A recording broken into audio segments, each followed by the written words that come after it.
الحمد لله رب العالمين عدد خلقه ورضا نفسه وزنة عرشه ومداد كلماته اللهم لا أحصي ثناء كما أنت أثنيت على نفسك. أما بعد، قال تعالى: إن هذا القرآن يهدي للتي هي أقوم. وقال النبي صلى الله تبارك وتعالى عليه وسلم: ان اللہ یرفع بهذا الکتاب اقواما ویضع بآخرین. اللہ تعالیٰ ارشاد فرماتے ہیں کہ یہ قرآن پاک سب سے درست راستہ انسانوں کو بتاتا ہے.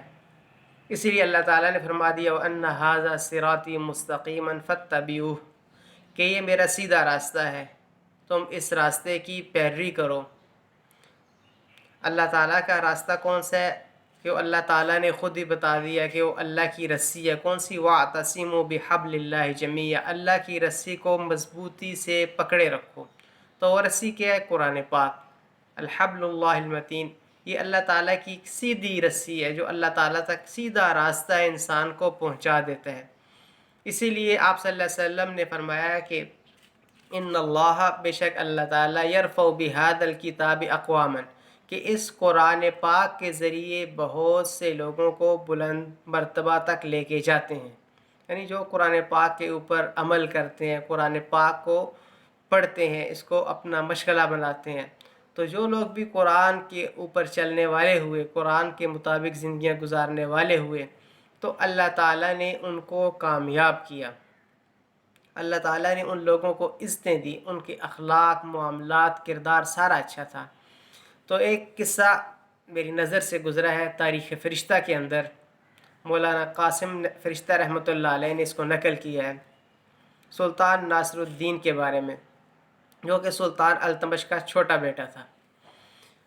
تو اس کا تذکرہ کرتے وہ لکھتے ہیں کہ ایک دفعہ سلطان، کیونکہ پہلے جو بادشاہ ہوتے تھے وہ بہت ہی اچھے نیک ہوا کرتے تھے، تو جس کی وجہ سے رعایا کے اوپر بھی اچھا اثر پڑتا تھا. جس طرح کہ عمر بن عبدالعزیز کے بارے میں آتا ہے کہ ان کے دور میں لڑکے جو تھے باہر گلی محلوں میں کھڑے ہو کے یہ تذکرے کرتے تھے، میں نے اتنے نفل پڑھے، اتنے پڑھے. اور جو اس کا جو دوسرا بھائی تھا، اس کو عمارتیں بنانے کا شوق تھا. تو اب اس کے بارے میں لوگ باتیں کرتے تھے کہ اس کے دور میں جب لوگ کھڑے ہوتے تو اس کی باتیں کرتے کہ میری یہ بلڈنگ ہے، میں نے یہ بنایا، وہ بنایا. تو نیکی کا، بادشاہ کی نیکی کا بھی اثر ہوتا ہے. تو پہلے لوگ بھی اچھے ہوتے تھے تو ان کی رعایا بھی اچھی ہوتی تھی. تو وہ سلطان ناصر الدین کے بارے میں انہوں نے قصہ لکھا ہے کہ بہت ہی نیک انسان تھے، ٹوپیاں بنا کرتے تھے، قرآن پاک کو لکھا کرتے تھے اور قرآن پاک کی تلاوت کیا کرتے تھے. اور ان کی بیوی نے ایک دفعہ ان سے شکایت بھی کی کہ روٹیاں پکا پکا کے میرے ہاتھ تھک گئے ہیں، تو تم خادمہ کا بندوبست کیوں نہیں کرتے؟ تو اس نے کہا کہ صبر کرو، اللہ تعالیٰ ہمیں جنت میں سب کچھ عطا کریں گے. تو ان کے اخلاق کے اوپر انہوں نے ایک قصہ لکھا ہے کہ ایک روز وہ قرآن پاک کی تلاوت کر رہے تھے تو ایک فقیر مانگنے والا ان کی دربار میں حاضر ہوا. تو جب وہ تلاوت کر رہے تھے تو قرآن پاک کی اس آیت کے اوپر پہنچے لَمَسْجِدٌ أُسِّسَ عَلَى التَّقْوَى مِنْ أَوَّلِ يَوْمٍ أَحَقُّ أَن تَقُومَ فِيهِ رِجَالٌ يُحِبُّونَ. اس آیت میں فیہ دو دفعہ ہے، ایک پہلے فی آتا ہے، اس کے بعد دوسری دفعہ ہے فیہ، تو یہ لفظ دو دفعہ ہے. تو وہ عام آدمی تھا، محتاج تھا، لیکن اس نے دیکھا کہ ایک لفظ دو دفعہ لکھا ہوا ہے، تو اس نے فوراً اعتراض کیا اور کہا کہ یہ جو دوسرا فی لکھا ہوا ہے یہ غلط ہے. حالانکہ اس کو معلوم بھی نہیں تھا، اس کا علم بھی نہیں تھا. تو آیا کس لیے تھا؟ بادشاہ کے پاس اپنی حاجت کے لیے، کہ بادشاہ میری حاجت پوری کر دے، اور بادشاہ کی اوپر اعتراض کیا. تو بادشاہ نے جو اپنا خادم تھا اس کو کہا کہ درو، اس کو بلا کے قلم اور دوات لی اور اس ایک فی ہی کے گرد دائرہ لگا دیا. جب وہ فقیر چلا گیا اپنی حاجت پوری کر کے، تو انہوں نے کہا کہ اب اس کو مٹا دو. تو جب اس کو مٹا دیا تو اس خادم نے کہا کہ یہ آپ نے کیا معاملہ کیا؟ کہ اس نے کہا کہ غلط ہے، آپ نے اس کے گرد دائرہ لگا دیا. تو اب وہ چلا گیا، آپ نے اس کو مٹا دیا، کیونکہ وہ خود بھی بہت نیک انسان تھے، تو فہم والے تھے، قرآن پاک کو سمجھنے والے تھے. کہنے لگے کہ اگر میں اس کو کہتا کہ یہ ٹھیک لگا ہوا ہے تو یہ سمجھ نہیں ہے، تو اپنی حاجت میرے سامنے مکمل طور پہ بیان نہ کرتا بلکہ شرما کے چلا جاتا، اور کیا ہوتا کہ اپنے آپ کو شرمندگی میں ڈال دیتا۔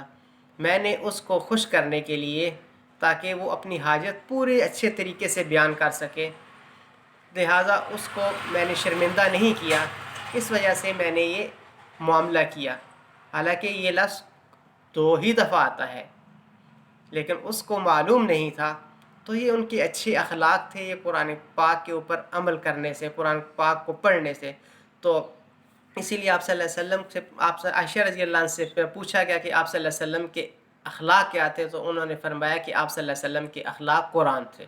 تو جو قرآن کے اوپر چلے گا، اللہ تعالیٰ اس کے اخلاق کو بھی درست کر دے گا، اللہ تعالیٰ اس کی زندگی کو بھی درست کر دے گا، اللہ تعالیٰ اس کے اعمال کو بھی درست کر دے گا۔ تو دعا ہے کہ اللہ تعالیٰ ہمیں قرآن کے اوپر چلنے والا بنا دے اور قرآن پاک کو دوسروں تک پہنچانے والا بنا دے۔ وآخر دعوانا ان الحمد للہ رب العالمین۔